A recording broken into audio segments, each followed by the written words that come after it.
അല്ല, trip planning ഒക്കെ അടിപൊളിയായി നടക്കുന്നുണ്ടാവും അല്ലേ? ഹൈദരാബാദ്, മൈസൂർ, ഊട്ടി, കൊടൈക്കനാൽ, മൂന്നാർ, തേക്കടി, ചിക്മംഗ്ലൂർ, അങ്ങനെ കുറെ ഓപ്ഷൻസ് എന്തായാലും ലിസ്റ്റിൽ കാണും.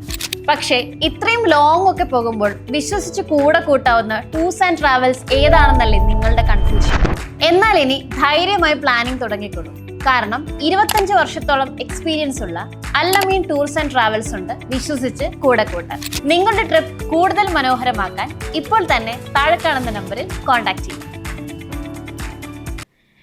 ചെറുതുരുത്തിയിലെ കൊലപാതകം നാടിനെ നടുക്കി. ഞെട്ടൽ മാറാതെ നാട്ടുകാർ.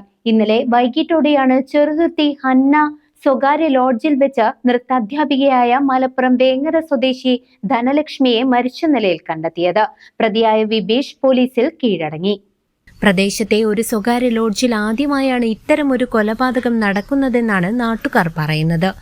മലപ്പുറം വേങ്ങര ചേറൂർപാടം തേനക്കാട്ടിൽ നാരായണന്റെ ഭാര്യയും നൃത്താധ്യാപികയുമായ ധനലക്ഷ്മിയെയാണ് കൊല്ലപ്പെട്ട നിലയിൽ കണ്ടെത്തിയത്. 56 വയസ്സാണ്. ചൊവ്വാഴ്ച രാത്രി മലപ്പുറം തേഞ്ഞിപ്പാലം സ്വദേശിയായ 41 വയസ്സുള്ള വിബീഷ് എന്നയാളോടൊപ്പം ധനലക്ഷ്മി ചെറുതുരുത്തിയിലെ ഒരു റെസിഡൻസിയിൽ മുറിയെടുത്തിരുന്നു. ബുധനാഴ്ച ഉച്ചവരെയും മുറി ഒഴിയാത്തതിനെ തുടർന്ന് ജീവനക്കാർ പരിശോധിച്ചപ്പോഴാണ് ധനലക്ഷ്മിയെ മരിച്ച നിലയിൽ കണ്ടെത്തിയത്. തുടർന്ന് ചെറുതുരുത്തി പോലീസ് സ്ഥലത്തെത്തി നടപടികൾ സ്വീകരിച്ചു. മൃതദേഹം പോസ്റ്റ്മോർട്ടത്തിനായി തൃശൂർ മെഡിക്കൽ കോളേജ് മോർച്ചറിയിലേക്ക് മാറ്റി. വൈകുന്നേരത്തോടെ ധനലക്ഷ്മിയുടെ ഭർത്താവ് നാരായണൻ, മകൻ, സഹോദരൻ എന്നിവരും മറ്റു ബന്ധുക്കളും ആശുപത്രിയിലെത്തി.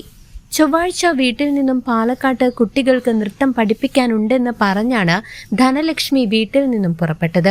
രാത്രി വീട്ടിൽ വിളിച്ച് അന്ന് തിരികെ എത്താൻ കഴിയില്ലെന്നും ബുധനാഴ്ച എത്താമെന്നും അറിയിച്ചിരുന്നു. നൃത്ത പരിശീലനവുമായി ബന്ധപ്പെട്ട് പല സ്ഥലങ്ങളിലും പോകുകയും ഒരു ദിവസം കഴിഞ്ഞ് മടങ്ങി വരികയും പതിവായിരുന്നതിനാൽ വീട്ടുകാർക്ക് സംശയമൊന്നും തോന്നിയിരുന്നില്ല.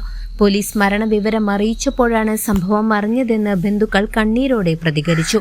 കൊലപാതകത്തിന്റെ കാരണം സംബന്ധിച്ച് പോലീസ് അന്വേഷണം തുടരുകയാണ്. വിവാഹ വാഗ്ദാനവുമായി ബന്ധപ്പെട്ട തർക്കമാണ് സംഭവത്തിന് പിന്നിലെന്നുള്ള വിവരങ്ങൾ പുറത്തുവരുന്നുണ്ടെങ്കിലും ഇത് സംബന്ധിച്ച് പോലീസ് ഔദ്യോഗിക സ്ഥിരീകരണം നൽകിയിട്ടില്ല. കേസിലെ പ്രതിയായ ബിബീഷ് മലപ്പുറം ജില്ലയിലെ തേഞ്ഞിപ്പാലം പോലീസ് സ്റ്റേഷനിൽ കീഴടങ്ങിയതായാണ് വിവരം. തുടർ നടപടികൾക്കായി ഇയാളെ ചെറുതുരുത്തി പോലീസിന് കൈമാറും. അന്വേഷണം പുരോഗമിക്കുകയാണ്.